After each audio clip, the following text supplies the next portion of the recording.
Viewer discretion is advised.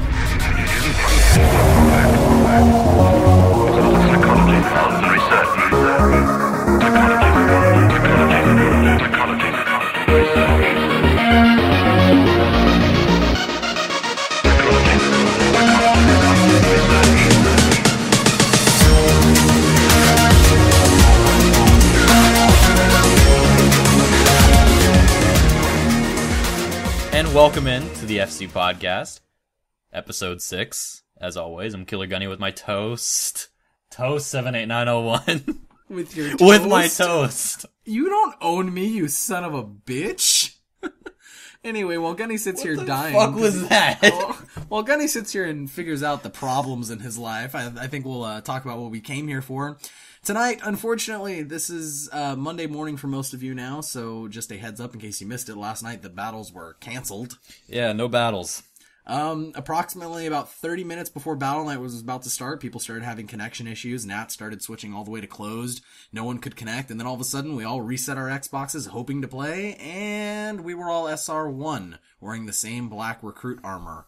And none of us had anything or could connect to anything. Yeah, this weekend wasn't really the best for Xbox Live. On Saturday, the servers were also down. You couldn't sign into your account for the longest time on Saturday, and then on Sunday, like, all of the multiplayer servers crashed on Halo. And it's like, Microsoft, what the fuck are you doing, bro? It was pretty bad. It got to the point where they even removed the invite to party option, which I don't think I've ever seen Microsoft do. Yeah, I actually got on late for the battles, and I get on, and everyone is SR1. I was like, oh, this must be a me problem. And then I see on the chat, well, it's okay that you're late because the battles aren't happening tonight. I'm like, what? Yeah, well, the server's crapped out. So instead of the battles, we instead, both high commands ended up talking it out, and they decided to sign a truce. We are now Purple Army. The battles are no more. The war is no more, and we can all live in harmony. Don't listen to him. You should listen to me. As your supreme overlord of FC, I am Toast, ruler of all, seer of all, knower of all. But anyway, as the update says, the battles will commence next Sunday at the normal time. The mass will be the same. Harvest and Construct. Eastern. Yeah. 6 p.m. Eastern. 6 p.m. Eastern. Be there or I'll rape you. What? Awkward silence. Back to other news. In FC news, we ended up having some site maintenance. Yeah, Metkill and Mathoni and the web team, they did some site maintenance on Tuesday, and they came up... some stuff up, my man. Yeah, and they came up with chat rooms now, so instead of using Skype, you can use the inline chat rooms on the site, and there are also some single-player games, which I know Fuzzy Storms has been a big fan of. Yeah, Fuzzy keeps trying to get people to play him in checkers, apparently. Also, some cool features about the chat rooms. Not only can you make ones that are password protected for your own little secret, cults, because I know everybody out there runs a cult like I do. On top of it, you can also randomly chat with a random individual and show your junk on camera. Did someone do this? No, I was talking about chat roulette, which I realized isn't our chat room. Well then, moving on after that awkward slip-up. Yes, Fuzzy Storms last week, he hosted a raffle for some Vcash. There were many contestants, and you could purchase a number of tickets to enter, and I won. I won that raffle. I won 10,625 Vcash, I believe. What did you do with all your Vcash, Gunny? I donated half of it to Blue Army. And what did you do with the rest of it? I still have it. Oh, you still have it. You're the big money roller, aren't you? I don't know what to do with it. Well, I mean, to be honest, we get enough Vcash for these podcasts. Yeah, we do. It brings in a nice, handsome payday. Yep. So, anyway, after that awkward moment, while we wait for the peasants to storm the gates, telling us that we need to spread around the wealth and give away our riches and vive la revolution! They will eat cake. It's let them eat cake. Let them eat cake. And Marie Antoinette never said that, people, okay? When talking about peasants starving of not having enough food, she did not say let them eat cake. I want that noted right now. In some Halo news, as you know, the Halo 4 title update was released last week, as along with the Castle map pack. They're bomb. This is hands down the best map pack so far. Yeah, they're all big maps. They are all great. I know one of them, I think it's Daybreak. It reminds me a lot of a Halo 2 map. I love it. I would say Daybreak definitely does, but I'd say all three of them are much more Halo 2-esque. Mm-hmm. They're older Halo. It doesn't feel like Halo 4 when you play them. Yeah, they're great. There's Perdition, there's Daybreak, and then the other, I think it's like Outback or something like that. Yeah. Yeah. There's the one that's confusing. Confusing. Is that Perdition? The one that we were playing on with... Perdition is the one that's more urban. Yeah, that one. Okay, yeah. Yeah, the confusing one. Like, I mean, yeah, they have numbers on the walls, and you Yeah. think that would help, but I remember just going into the first time, and I was like, where am I? This isn't Halo. And then I'm playing it, and I'm like, I don't know where anything is. No, but I would agree with you. They are the best map pack release so far. And they've actually gotten better as the map packs have been released. The first one was the worst. The second one was okay. It had 2 of the 3 good maps, and the last one, all 3 of them are good. Yeah, definitely. My favorite, though, is still Skyline. I don't know. I love Skyline so much. Daybreak might beat it. I love Daybreak. Daybreak's good. I'll give you that one. It's good for big team, definitely. Hands down, best big team map release, because the only other option are Crimson maps, and those suck ass. And then Ragnarok. Cough, cough, cough, cough. We're playing on Harvest this week. Harvest sucks. Anyway. It's aight. It's aight.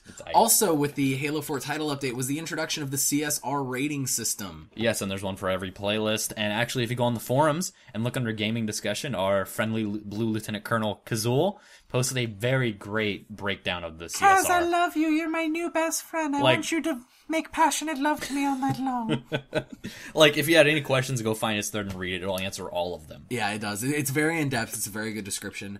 Also, little thing, if you reach CSR 35 or above in the Castle Map Pack playlist, you will be awarded an avatar item by 343. Yeah, when is the deadline for that? I believe, I want to say it's April 22nd. Oh, wow. Okay, so you guys have about a week. About a week to do it. It's definitely possible, although Castle is much harder to rank up in the way that they calculate things. It's by wins, not personal performance. Yeah, it's by wins, so you definitely want to go in with a bunch of guys from the community. Yeah. But I know, for example, me and you played last night, and it was the first time I played Infinity Slayer since they introduced the thing, and I went from 0 to 30 in like no time. Like, it was just all of a sudden I'm level 30, and it was like, okay, I've played 4 or 5 games. That's cool. Yeah, and actually something we'll address later in our lister mail, because someone sent it in. We will address the problems. That some people think the problems with the CSR ranking You system. mean think? I know.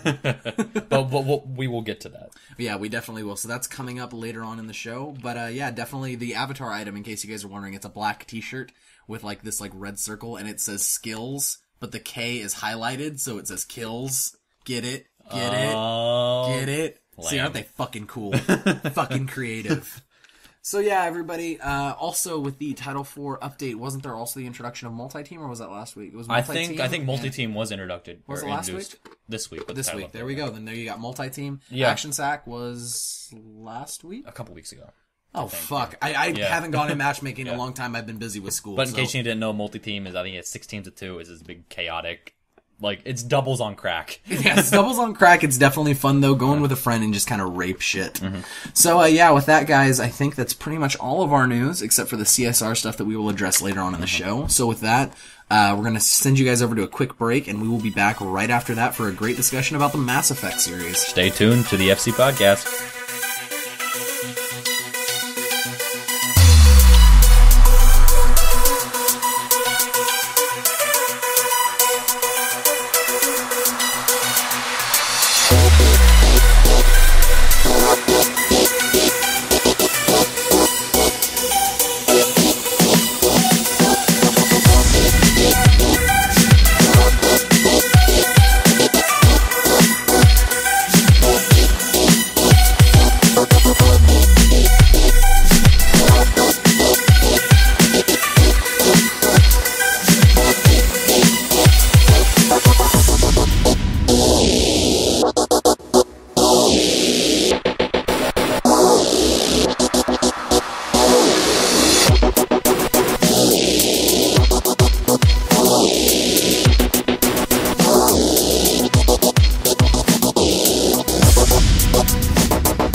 And welcome back into the FC Podcast with Toast and Killer Gunny. Toast, it is Anarchy's birthday. It is! We were sitting here and Gunny's phone went off with a notification on Skype saying a new event, so hopefully this is correct, unless his Skype information is wrong. And Anarchy is apparently turning 18? Yes, 18 that's what today, Skype tells me. The day that you guys will be listening to this. So everybody, make sure you send him a birthday wish. I'm sure there will probably be a thread on the forum, so definitely go and seek that out. But Happy birthday, other Brandon. We're name brothers, even if you are the inferior one. Happy birthday, Anarchy. And with that, we will devolve into our... Devolve? Whatever. You mean delve. Delve, which there is you the word go. that you can't say. Delve. Now you're saying it fine. Last week, little fun fact, I said the word delve, and then Gunny repeated me, and he said dwelve. And I said, say that again, and he goes, dwelve. And I go, why are you putting a W? And he goes, I can't say it without a W. Now apparently he can. He's probably smoking crack last week. And then again, judging by last week's episode, I think all of us were a little fucked up. Anyway. Delving into our discussion for the day, it is time once again for a video game discussion brought to you by Gunny and Toast. Yes, and this video game discussion will be focused on the sci-fi RPG Mass Effect. The reason it's brought up is because our friendly gamer journalism over at Kotaku, they are doing a week special on Mass Effect. You know, we're paying eulogy to the franchise. You can't speak today, yeah, I cannot. Paying eulogy to the franchise. And they're just writing a bunch of good articles. And really, they're saying goodbye to it, because I think Mass Effect 3 is the last game. Oh, definitely. Mass Effect is done with, except for really bad fanfic that no one should ever read, ever. Yeah, so I thought me and Toast could talk about our favorite characters, our favorite games, favorite anything about the Mass Effect series. Alright, so I think we'll start off, and I'm gonna have to ask you, Gunny, which one is your favorite? Which game? Tell me. Probably the first one, Mass Effect 1. Ha! You're a sucker son of a bitch. Okay, I'm gonna lay this out right now. Mass Effect 2 was hands down the best one in the entire series. Like, no joke. With Mass Effect 3 being the saddest one in the series, no joke. You know why Mass Effect 3 was the saddest one? Why? Not because of the world ending, or because all these shitty decisions at the end. It was the saddest one because Thane died.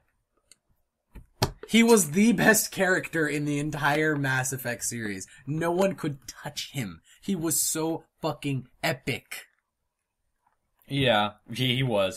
But I was don't know if that made the awesome. saddest. I don't know if that one soul thing made it the Yes! saddest. No, it was. No. When he died, remember, I called you when I was playing through it, and because you had played through it first, and I called you, and I was like, almost crying. I was like, Thane died, and I don't know what to do. You know, not all the species dying, not all the other deaths in the game, just Thane. Just Thane. He was the only important one. The rest of the universe and galaxy didn't matter. What the fuck are you talking about?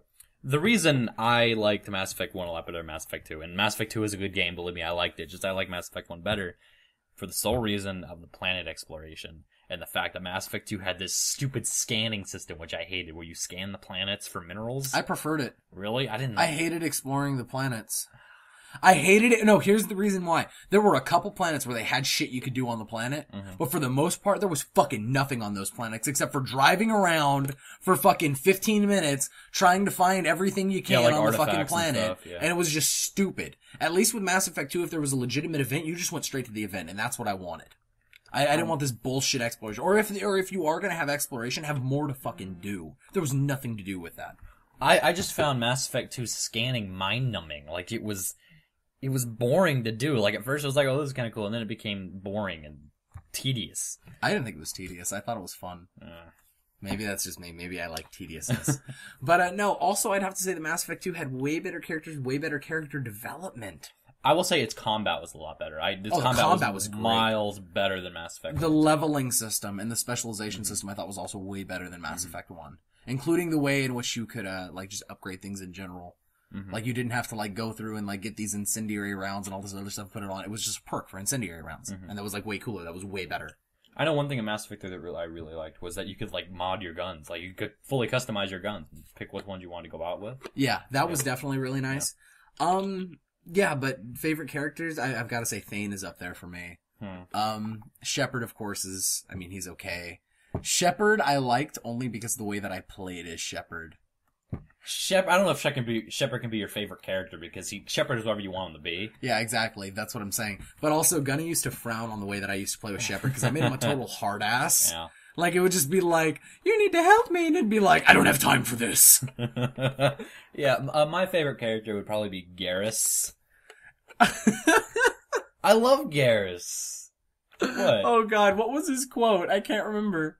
About what? What was his quote? About what? I'm just running, what was it? I can't remember. I don't know. Oh, wait, oh gosh, I know. I'm just running some calibration. Yeah, I'm doing a few calibrations. Every time, because I was the kind of person that ever after everything I did, I talked to every single squad member because I didn't. Because after Mass Effect 1, you could miss things if you didn't talk to them at the right moment. So I got into the habit of just talking to everybody every single time I did something. And so I'd go and talk to Garrus, and you have huge spans of the game where all he says is, "I'm doing a couple calibrations." It was like, wow, that's all you do. You sit there and look at the fucking weapons and engine. And that's buttons. All you do. And then fucking, what's his name? Oh god, I'm forgetting. James. I didn't like James at all. Guido? He pissed me off. He was like Guido. So bad. He was like a big meathead. Hey man, you want to dance? It was like, fuck they you. fought. It was like, that's the most cliche piece of shit I've ever seen. That was really bad. Mass Effect 3 had some bad things. One of the bad things, however, was not the ending. We'll get to that, but one thing I loved in Mass Effect 3 that made me actually legitimately feel bad was the whole, spoiler alert here real quick, but you know, the Geth and the Quarians. Oh my god, and that whole quest storyline with Talia, was so and the ending was sad. just... Having the Geth, like, he was so awesome though. Yeah, I know he was. What was his name? I can't remember what they named him. I'm gonna Google that right now while we're doing this actually. But yeah, that fucking storyline. So many feels, bro. Like, oh my god. And once you look up his name, I'm gonna ask you what you chose to do. Okay. Whoa. What? Whoa. Never just search Geth. You get everything except for what you're looking for. What was the companion's name? I can't remember. They gave him a name, but I can't. Legion. Well, Legion, Why couldn't that's I remember right. that? Because I remember I was like, I had that whole argument with you about what Legion actually meant. But, no, yeah, what I chose, I actually chose to help Legion. And Talia killed herself, and I, like, flipped my shit. Because, I mean, I totally banged her. And so I was... As did I. And I was just like... Mass Effect 3, I banged everyone. Like, in one playthrough, I had sex with everything that moved. And then there was that one reporter that was on the ship that was, like, literally completely showing her tits. Oh, yeah. Like, the shirt was just barely above the nipples, and I remember just looking at him thinking, dude, your tits are saggy. But, oh, yeah, I remember that. But no, I banged everything that moved. But no, Legion, I totally supported, because I felt so bad. Like, when you do that Geth quest, and you go in through, like, all the information stuff, and you have that, like, particle gun thing, and then it's going through their whole storyline, how they became, and that part where it's just the Geth, and he's sitting there, and the fucking, the Quarians were like, we have to disable him, and he goes, why? What did I do wrong? And he's like, just tell me so I can help you and improve my, whatever. And I was just sitting there like, they just want to help, and you're gonna kill them. I was like, dude, they just want to help. Yeah, and I was like, they're people too. You're treating them badly, so I'm gonna help them, but that doesn't mean I don't like you. And then Talia kills herself. Yeah, and Talia's just like, I'm gonna die. I actually haven't played through it where you help Talia. I don't know what happens to Legion. I didn't help Talia We should either. look that up and watch a video about it after this. But no, actually, I'm a huge proponent. I think I said this in one of the previous podcasts, that if we ever do get to the point of AI, that I'm going to be a huge advocate for AI rights. I'm sorry, once you create a consciousness, for me, that's creating what humanity is at its core, which, skipping you guys the incredibly long philosophic discussion, they're fucking people too. You don't do that. Now I'm going to ask you, what's your favorite moment in all of Mass Effect? Your favorite moment. Fuck, just moment. God damn. Okay, it's a tie between a couple of them. Okay. And they're all in Mass Effect 3. Oh gosh, okay.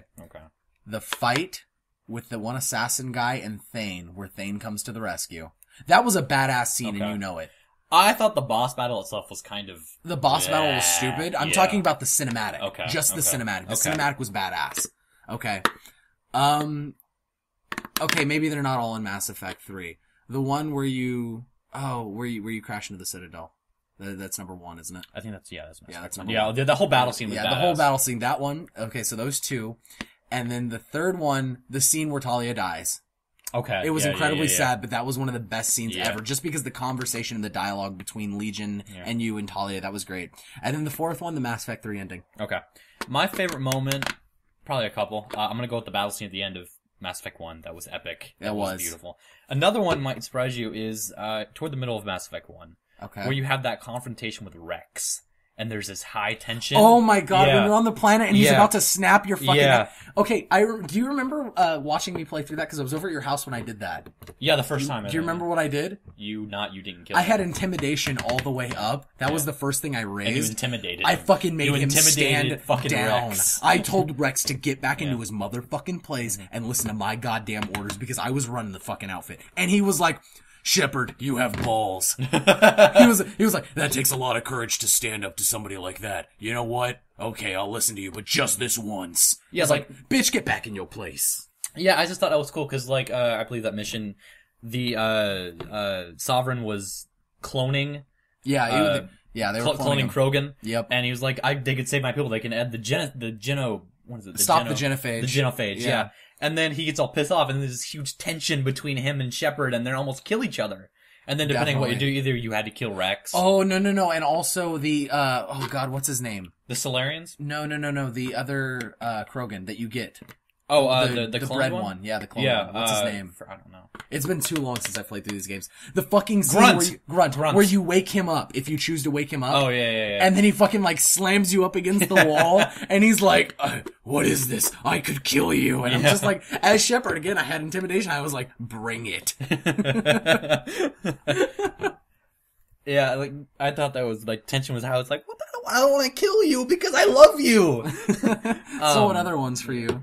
Oh gosh, the Talia one in Mass Effect 3 was really awesome. That was amazing. In Mass Effect 2, none of the cinematics stand out. Like, to me, like, nothing was truly epic.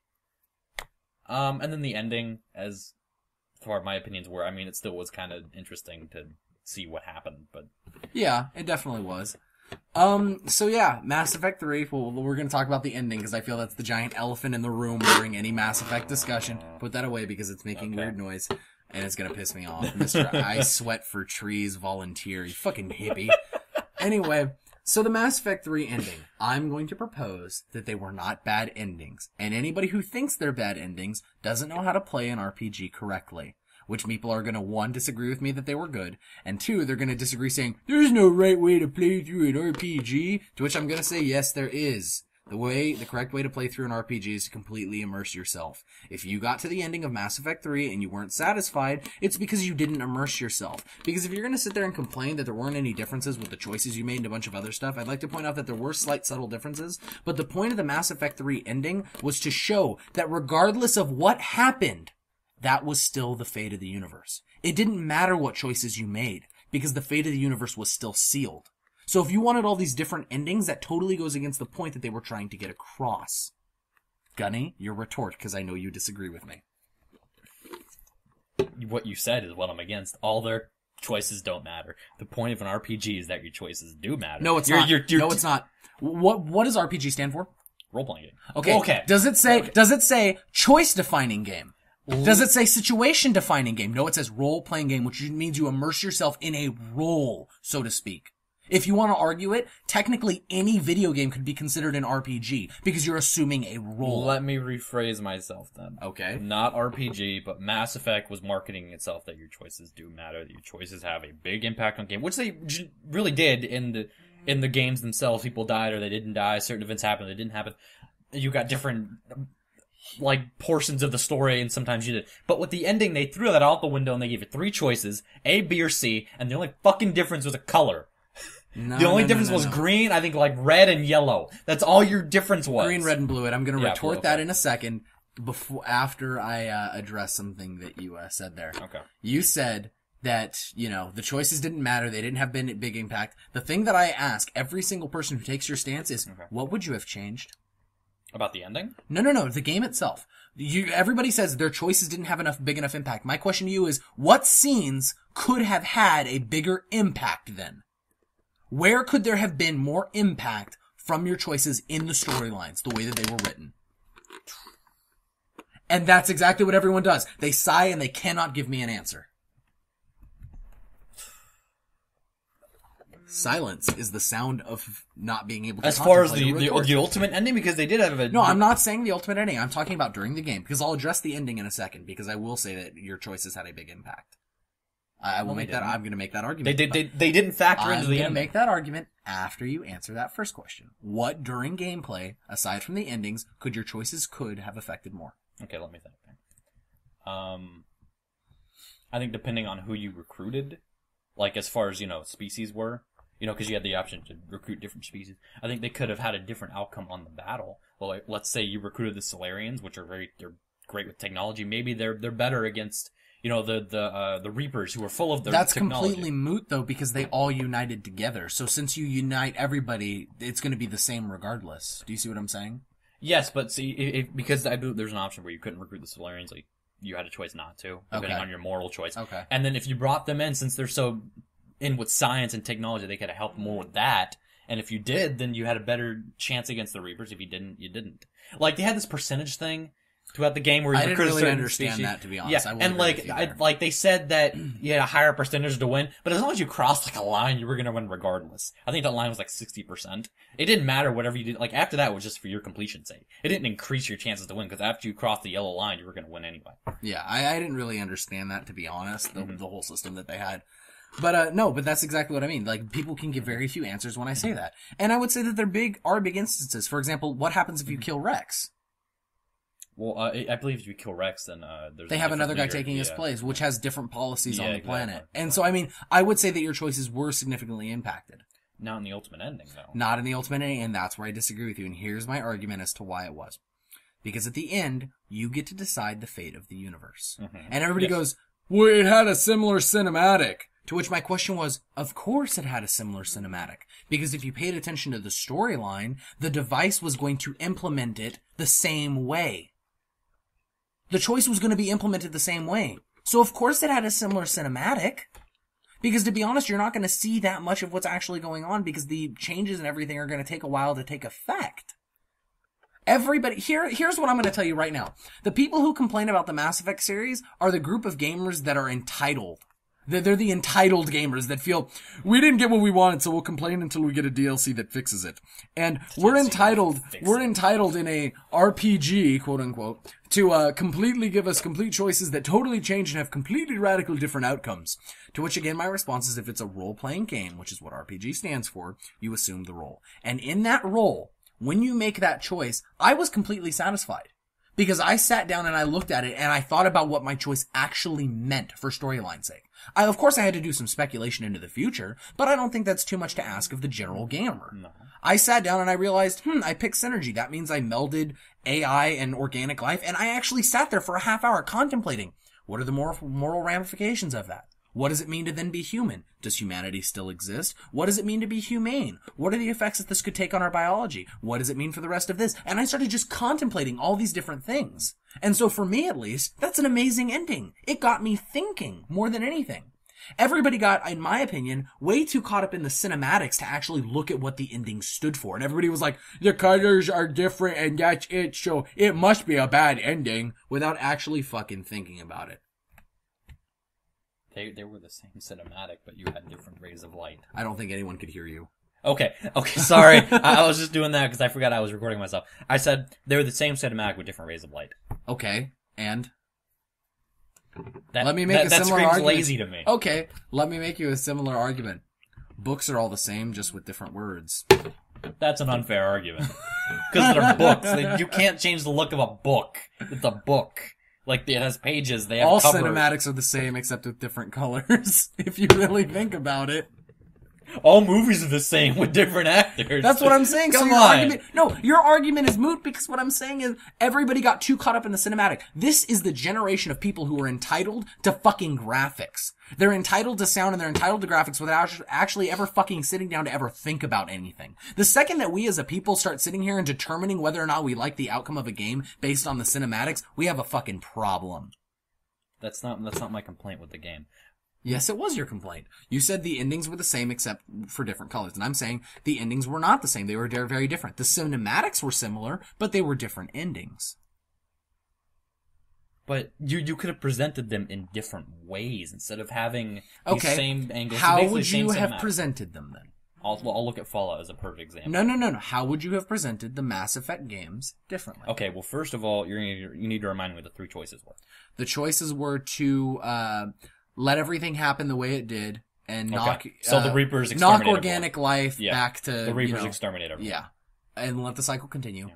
Wipe out all AI forms of life in the universe and completely destroy that. But again, that destroys the teleporters. Everybody's stuck, and we go back to Stone Age technology. But the people get to advance with what we have. We just have to rebuild our technology. Yeah, and the mass relays so to are speak. no longer, you can't exit the system. Yeah. And the final one was synergy of inorganic and organic life, essentially creating one type of matter with one type of species.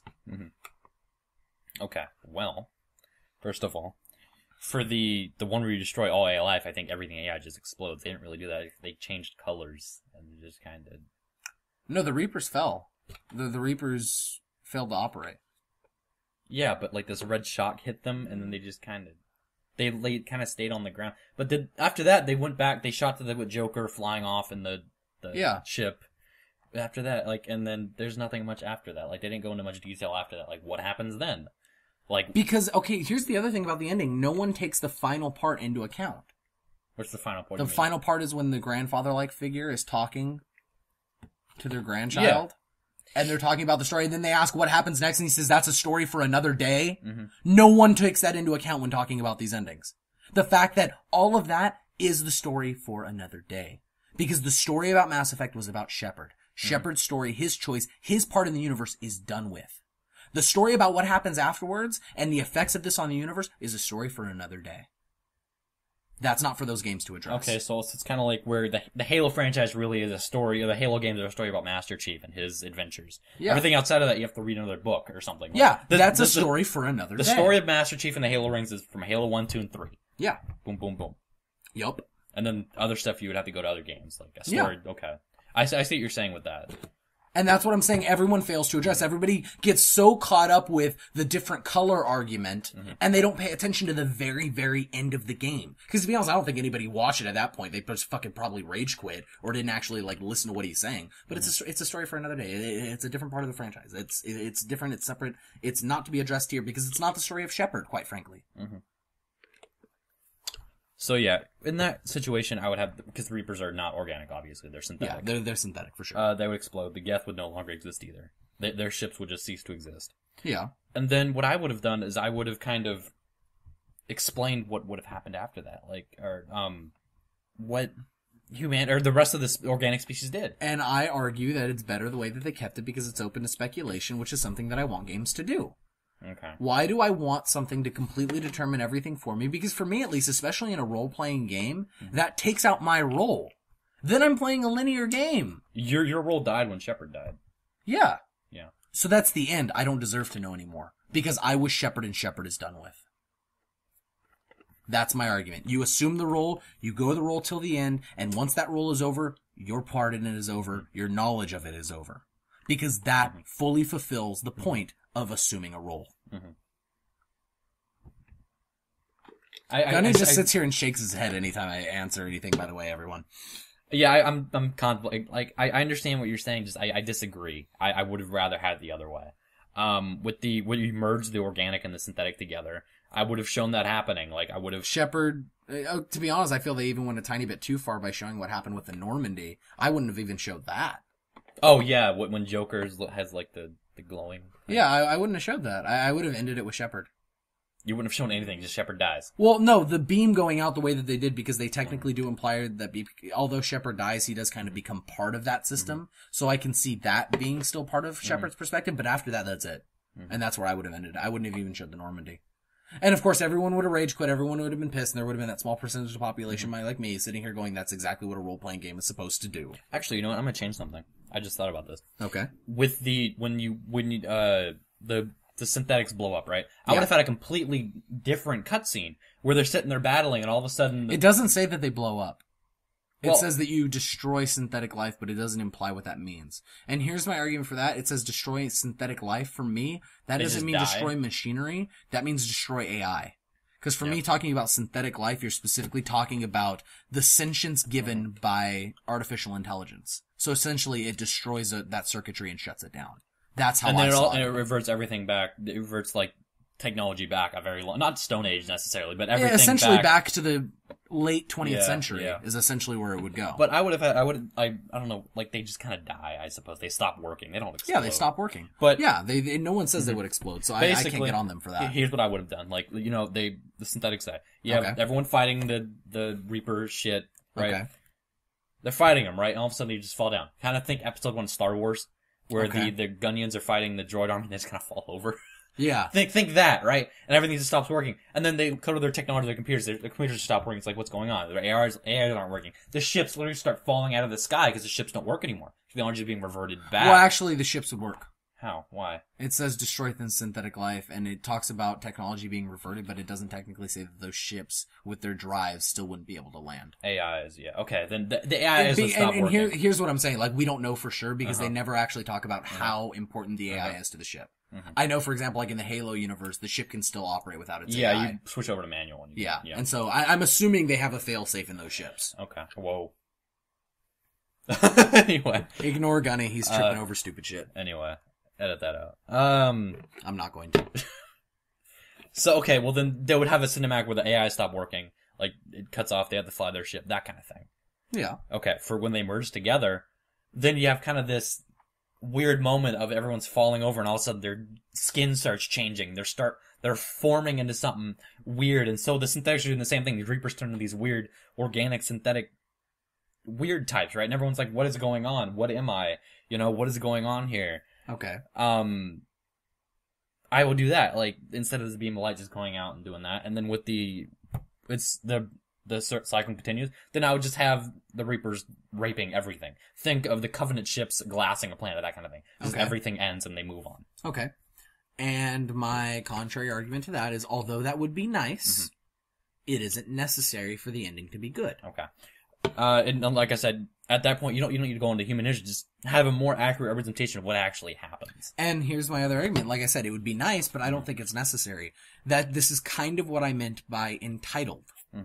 People feel that these game makers are making these games and they're completely entitled to live up everything to their gamers. I'm going to make the argument here that game people don't make games for gamers. And everybody's going to go, what? Blasphemy! And I'm going to say gaming and the video game industry in and of itself is the new age art. Art is not made for the audience. Art is made for the art. And so for me, I feel again that is entitlement. And I feel that's happening with all mediums of art right now. Writing is starting to market so much towards the audience that it's no longer for the art. It's breeding entitled readers. Music is doing that and breeding entitled listeners. Movies are doing that and it's breeding entitled movie watchers. I feel we're a generation of entitlement, to be completely honest. But that's a separate issue for a separate day, to be honest. I think that it's important to get the fans' input on things. If, as far, like, multiplayer in games is a perfect example. Multiplayer is fine. Multiplayer is not made for the art's sake. Multiplayer is made to have fun. That I'm okay with. In terms of the campaign, the people playing are not entitled to shit. They're entitled to take the art as it is, and either take it or leave it. And if you don't like it, don't play it. If you do like it, so be it. So they can't complain if they don't like it? Not about campaign. Well, they can critique it, that's for sure. But they can't go, you should have given us a better ending. No, we gave you the ending that we wrote, and this is our piece of art, and you either take it or leave it. Suck it, loser. I'm just gonna say, I think the Mass Effect 3 ending is lazy. That's all I'm gonna say. Okay. That's my... I totally disagree, but okay. I think it's lazy. And I can already tell you what's going to happen. There's going to be 75% of the posts in this thread about this episode that are going to completely support your point. Yeah. And then there's going to be maybe one or two people that are like, no, Toast was right. Actually, this goes out to everybody out there. Here is one of your listener mail assignments for the week. Homework. Yeah, here's your homework, children. Yay! I want you guys to send us a message either talking about the Mass Effect ending, your favorite points of Mass Effect, pretty much anything Mass Effect, or furthermore, go ahead and let us know if there's any other game series that you guys want us to talk about. I know a big one that I can't wait to talk about and rip to shreds is the Assassin's Creed franchise. Because I will tell you right now, up until Assassin's Creed 2 and through Assassin's Creed 2, Assassin's Creed took a shit on Halo. Assassin's Creed took a shit on Half-Life. Assassin's Creed took a shit on every goddamn game series that I have ever played. And then they fucked it up. And so that's a story for another day that we won't get into right now. That's what we in the radio business call a tease. that I have some very, very choice words, and I would say some very deep insight to give you about Assassin's Creed that won't be as angry as my rant about Mass Effect 3, because that's more about entitlement. Problem with AC was a different one. Yeah. So definitely let us know if there's any other series you guys want us to talk about anything Mass Effect, and definitely keep sending in listener mail. Yeah, definitely. But I think that concludes our video game discussion. It was a good one, I thought. Yeah, I agree. Yeah. And so actually, since we're already talking about it, let's transition now into our listener mail. And our first piece of listener mail this week is from Raz Vader, our founder. Viewer mail numero 2. Yes, that is the title. And it is as follows. Hello, Toast and Killer Gunny. It's Raz Vader with more mail. I really enjoyed the rant about the next Xbox and it's always being online. I don't want to try to open up an old conversation, but there has been many rumors circulating around the web. Have been many rumors, sorry. Have been many rumors circulating around the web. No, I was correcting Raz, not Gunny. Okay. Some are more credible than others. The PlayStation 4 is always an option for me. However, the controllers have always been just bad. I know you agree with that one. Oh yeah. PlayStation, you have the worst controllers ever. They feel like cheap asphalt, which again, everything is made out of cheap plastic. But I swear to God, like I have big man hands and I feel that I'm going to snap them in half on accident. Which turns me away from the PS4. The only thing that may draw me to the Xbox again is a little game we all know and love, which is Halo. But for me, the next Halo will have to do something that is jaw-dropping yet again. The decision of buying a whole console for one game is starting to sound like a dumb decision. I wanted to ask what your opinions on this in the next PS4, if you have any more input to add. Thanks. You know what I... Gun. Oh, he God. says a wink face, you know what I want, Gunny, and he puts a dick. So, oh Raz. My God. Raz, definitely, hit Gunny up if you want. Send me a message. I'll give you his phone number. You two can get in touch if you know what I mean. Okay. I'll set you two up. But, yeah, I actually do have quite a bit of input. Don't get the PlayStation 4 at least right out of the box. Yeah, I would agree on that. The PS3, I didn't like at all. I mean, I bought it.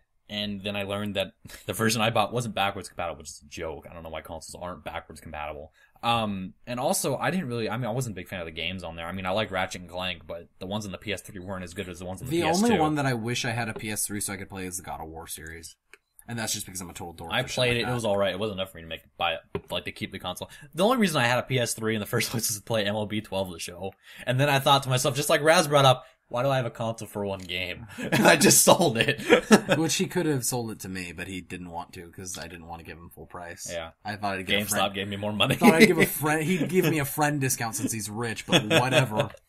But, no, so actually, yeah, opinions wait a tiny bit and see what the actual reviews are because I don't totally trust Sony, to be honest. Mm-hmm. I think the touchscreen on the controller is a little gimmicky and a little stupid. I agree. I mean, I disagree with that. I think if they implement it right, it'd be kind of cool. Just like how the DDS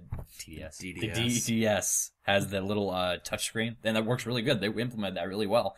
Maybe Sony can do the same thing. My question is, how do you implement that into a normal game? That's just kind of weird and awkward. Well, the Wii U has this thing, you know, they have the console and that works pretty well too. That's the Wii U. Their games kind of suck. They could do something like that, but the screen is too small to be as like good. That's as what the I'm Wii saying. U was. It's just kind of there. It looks just for home screen navigation. But definitely, I want to see more out of that because that looks interesting. But I need to see a lot to buy a PlayStation again. I really do. The other thing that I'd say is the gaming community for Microsoft is way better than it is for Sony.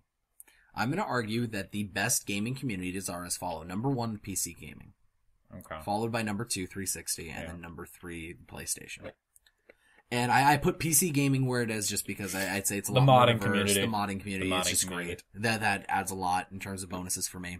But just online interactions, okay, I'm going to make this and people are going to say that I'm either racist or anything like that, or just kind of that I'm prejudiced or anything like that.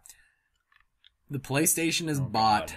Oh God. Oh God. No, don't do it. Yes, I'm going there. I live in a very shitty neighborhood and I can tell you this from experience. It's bought by incredibly ghetto people who are turned on to the idea by free live, essentially. Yeah, the PlayStation network has free online. And here's what I'm going to tell you about PlayStation, or about any live network that is free. It breeds idiots. It breeds undesirables.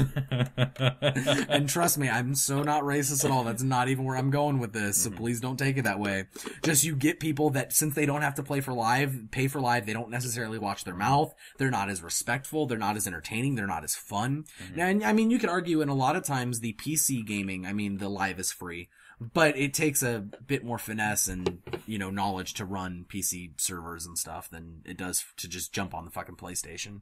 Yeah, I once again, I need to see more out of Sony with this. I need to see better games, because their exclusives, while they do have more exclusives in the Xbox, I believe they're not as good.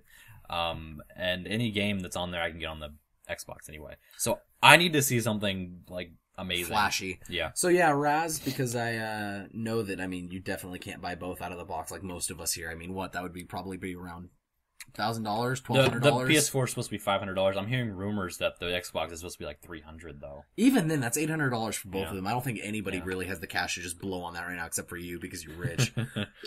So yeah, I would definitely wait and see what you have more information of after they come out. Yeah, definitely. Give it a tiny bit. So going over to our second piece of listener mail, it's actually coming from Bubba Bishop, my other brother Brandon, which we have a small little followings of Brandons here. We need to listener mail from Bubba. Is what it is entitled. And it reads, Dear Gunny and Toast, first of all, Gunny should be the captain's daughter that Theon uses as a prostitute on his way to the Iron Islands. It just adds to the insult that was implied with the original recommendation. To which there I say, yes. So, for those of you guys who were a little lost, Zukov last show, we were talking about his FC of Thrones. And, we were talking about the listener mail as to who Gunny should be in the Game of Thrones series. If, I'm gonna be a prostitute, I wanna be Shay, first of all, because she's actually sort of a major character. Not some fucking prostitute that is fucked for like 5 minutes on screen and is never heard from again. Come on. 5 minutes fucking on screen? Whatever. I haven't caught up on it yet. Everyone's gonna hate me for it. Oh well, fuck you. Second, and this is his word, second, Zukov was just insanity refined. It was truly weird and nothing else. If you ever add another host to the podcast, use Zukov. To which that I'm gonna say, Zukov, I love you, buddy, but no. You're not going to be a co-host. That interview was something else. That show was entitled The Weird Cast. We even got negative reviews because of that podcast, and I will admit that was not our best. Bubba continues with third and most important, why the fuck with the circle jerk story? I wasn't listening with headphones and my dad walked in while you discussed that. I had to wait a few days to listen to the rest of the podcast. To which I say, 1, I'm sorry. 2, I don't totally feel bad for you because I'm going to say whatever I want on air. And 3, because it's circle jerking. And he continues with, and lastly, an argument could be made for the X-Men as they are legitimate superheroes by your definition. Mutants aren't necessarily a different species as their parents were not always mutants. They were just humans who gained powers due to their genetics matching up just right. So in essence, the X-Men are the only true heroes, which sucks because their government hates them. And I actually did think about this, and although I would have to say you do have a point, it is hinted in the X-Men series that the original mutations, either through their parents or anything, came from radiation interference, which for me, although they were born with it, technically the powers are originating due to an outside source, and so for me, I don't see it as completely internal. Although I would say they are the closest that we have, for me at least, I don't want to call them superheroes, because it still feels a little sketchy for me to give them that title.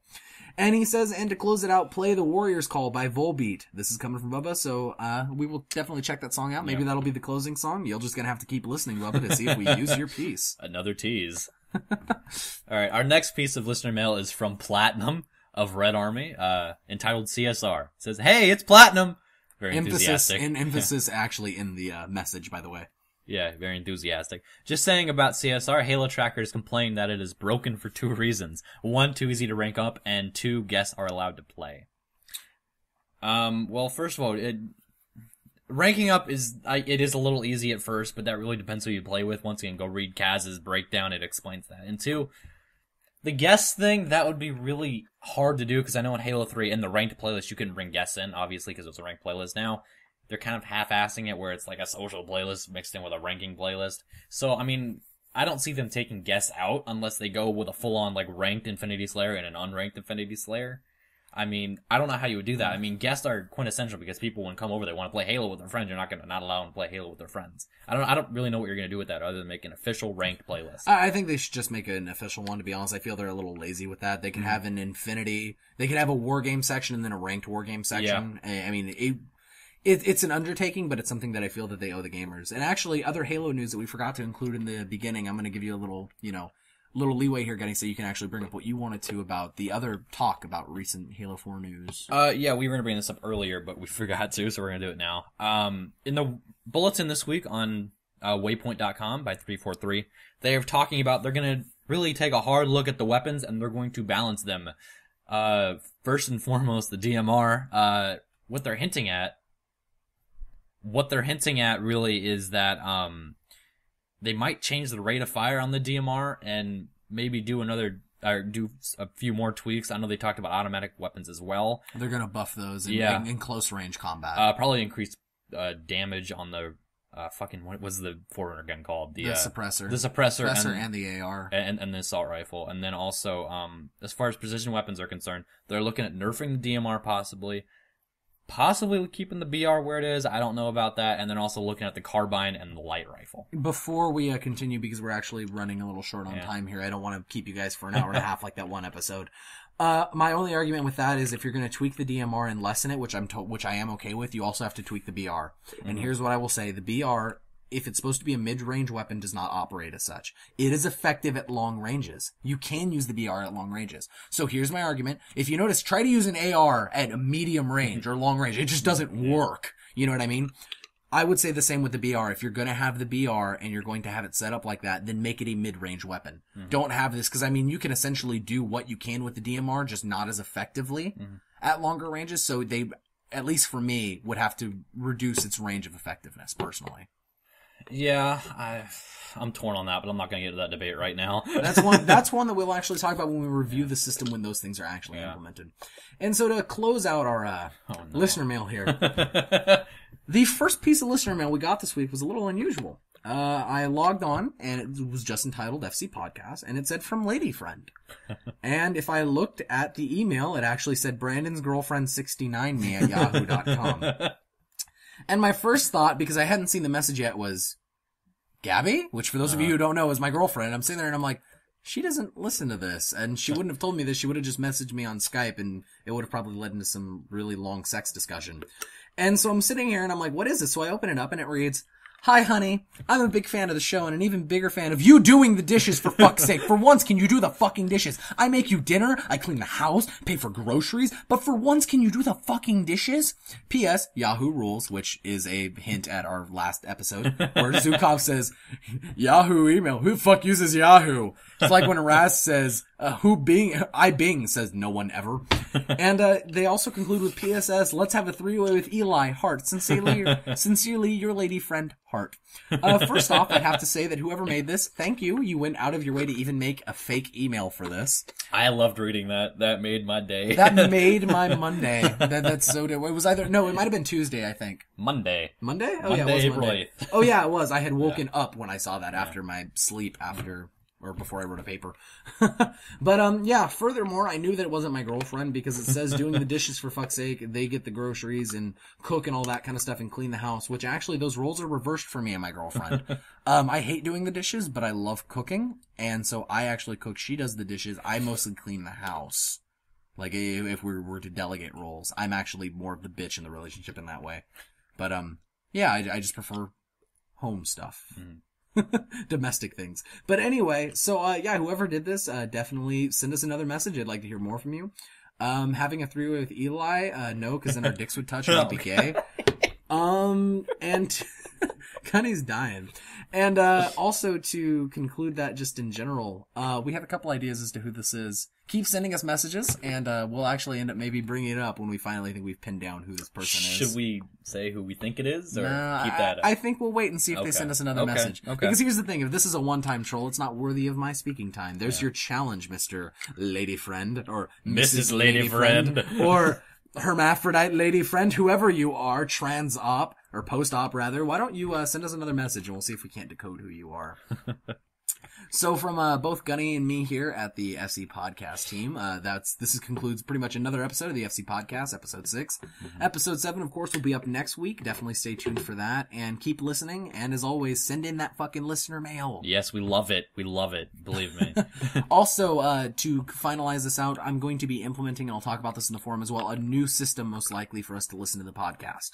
So, your review at the end of this can definitely be of that. Send in some listener mail letting me know how you think the new system works. Also, real quick, thank you, Kazul, for a new album art on iTunes. Oh, man, I almost completely forgot. Kaz, we might end up even having you on the show at this point. Yeah. Kaz did this great work. He gave us this new image. I'll probably actually put it up as the image in the background now for the podcasts. I'm not going to go back and re-render the old episodes just because I don't feel like doing that. I may do it one day. I'll get a bug up my ass and my OCD won't allow it anymore.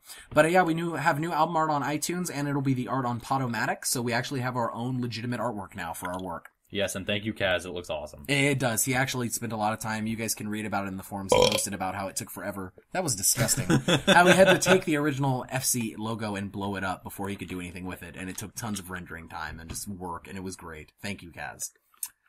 So from everybody here at the FC Podcast team, everybody, because we have a huge team of interns and staff and lighting and sound and recording guys and the guys who do the editing and all that, I have to thank all of them.